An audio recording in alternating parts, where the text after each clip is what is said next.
There's a certain character in Marvel Rivals that is warping the entire meta around them, and I think it's gotten to the point where something needs to be done about it. Dread it, run from it, but Luna Snow definitely needs to get nerfed. Now, the first piece of evidence I have to back this claim is that at the highest ranks of play right now in Celestial, Luna Snow is picked at the highest pick rate that we've ever seen at above a 60% pick rate, which is just crazy. I mean, back in the entire history of the game since Season 0, we've never had a hero that has been picked this much. And it's not only speaks to Luna Snow's dominance, it shows an alarming trend about Luna Snow slowly eating up the pick rate of other supports as players realize the power level of specifically Luna Snow and her ultimate cycle, and then realizing that it's just going to be better than anything else you could do. Because right now, the problem with Luna Snow mostly centers around her ultimate that is just the most powerful ultimate in the game, and it's not particularly close. She gets 12 seconds of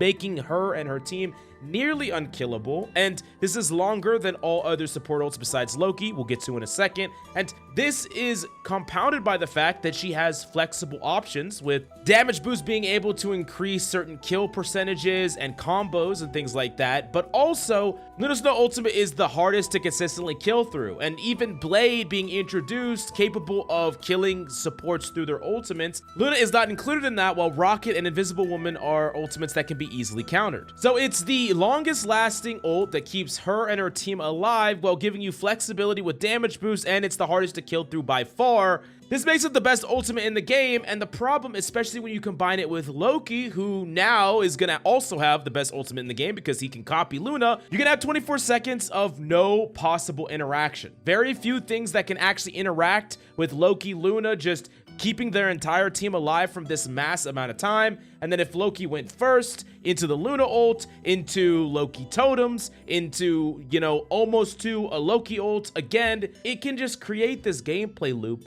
that is either always trying to go under these ultimates and go really fast, or it's trying to kill through these ultimates. So you're getting really fast dive that are trying to win the game in the neutral, or, you know, fight in the neutral and win before ultimates come up, or you're trying to get like these combos where you're like Groot, Namor, trying to combo through and kill through. But really what's actually happening besides those two things is we're really just seeing mirrors. We're seeing a ton of mirrors, and that's what a lot of players are figuring out in the higher ranks of play, is that you should just be doing that always. You should just be doing Loki Luna. You should just be playing Loki Luna. You should just be doing the for 24 seconds better than your opponents, lasting longer, you know, min-maxing better, squeezing more, which is the art of using your ultimate last or using it later than your opponents, so you get more value on the back end of the ultimate. So, you know, they start their ultimate first, and then you get to wait like 2 or 3 seconds, so then you have 2 or 3 seconds at the end.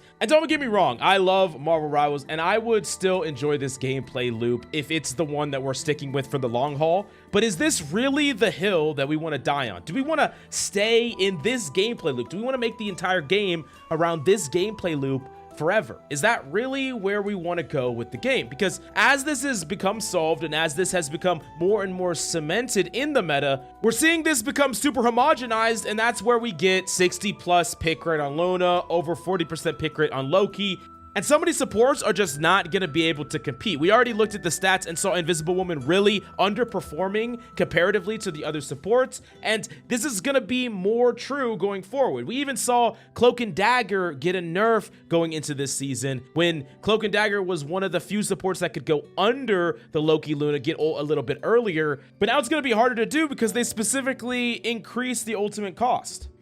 Now, I want to make it clear that I don't inherently think that a high pick rate necessarily means that the character demands to be banned or demands to be removed, especially if there's a gameplay loop centered around that character that is healthy for the game, as in the character doesn't have crazy polarizing matchups. It's not like you have no counterplay, specifically like a character like Magneto, I think is okay or more reasonable being highly picked, as he is at nearing a Luna Snow pick rate, not quite that high, but close. But really, it's not just the pick rate problem, because this gameplay loop that is centered around ultimates and just sustain keeping both teams alive is, I think, a worse version than the game could be. Like, there are a lot of ways they could move and adjust the meta. I just think there is definitely ways that they can further balance and move the direction of the game meta that is not just about staying alive for freaking ever. Another problem with Luna as well is that there's really not any weaknesses to the character, no real reasons to play other supports,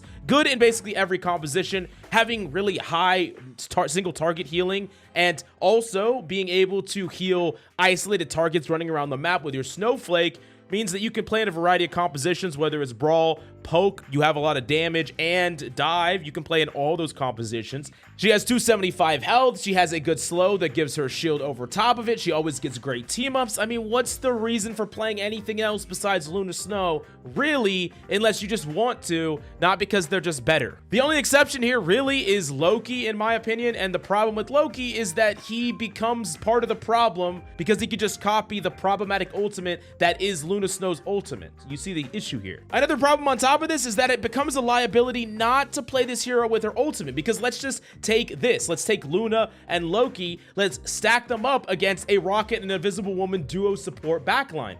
Not only is the Invisible Woman ultimate gonna last less long, it's easier to kill through, and in the head-to-head, Luna ultimate is gonna last longer on the back end while simultaneously being able to enable kill potential by using damage boosts.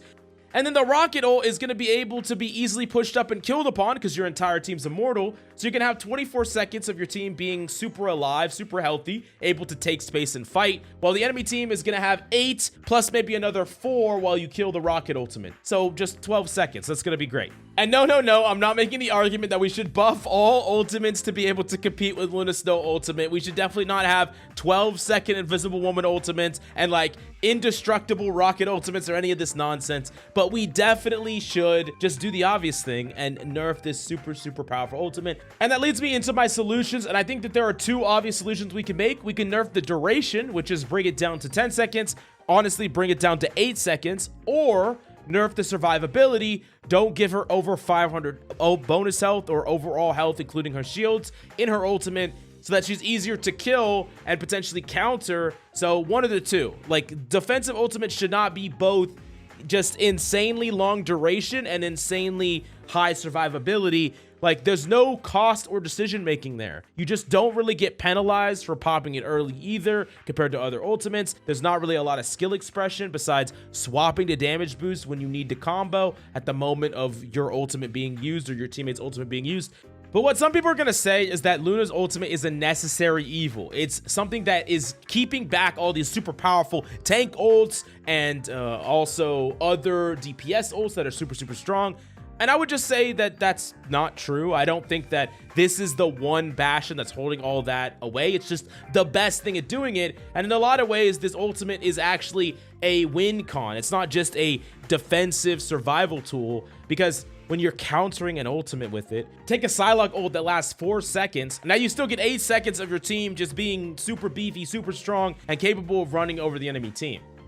Now, I'm not saying there shouldn't be some compensations to Luna's kit, potentially, and I'm not saying that there shouldn't be nerfs to other offensive ultimates in the game. I do think that as a whole, my general philosophy is that ultimates should not quite be this strong. They should still be frequent, but not this powerful, or they don't last this long. We reduce the duration on a lot of ults. So you're not just sitting in like a fixed animation, like non-stop. It's more, you know, you're using an ultimate for a deliberate purpose and then you're moving on, right? But other people might argue that they want ultimates to be just as powerful, just a lot longer to build. I think that that still creates frustrating moments, just less often. But setting aside the entire discussion around ults, specifically Luna Snow is the problem that I think needs to be solved. Is the game unplayable with Luna Snow in the game? No, I still enjoy the gameplay loop. I think it's fun trying to figure out how to still shut down Luna's, break her over shield, hit her with a Magneto ult, try to combo certain damage to things. It's a fine gameplay loop, but I just think we could do better. But as usual, let me know down below if you agree or disagree with my take about Luna Snow. Do you think this character deserves a nerf? How would you do it? Would you give her any compensatory buffs? And how would you balance ultimates and other ults as a whole in the game? What direction do you want to see for ultimates in the future for Marvel Rivals? Let me know in the comments down below. Smash the like, subscribe if you enjoy the content. Thank you, and I'll see you next time.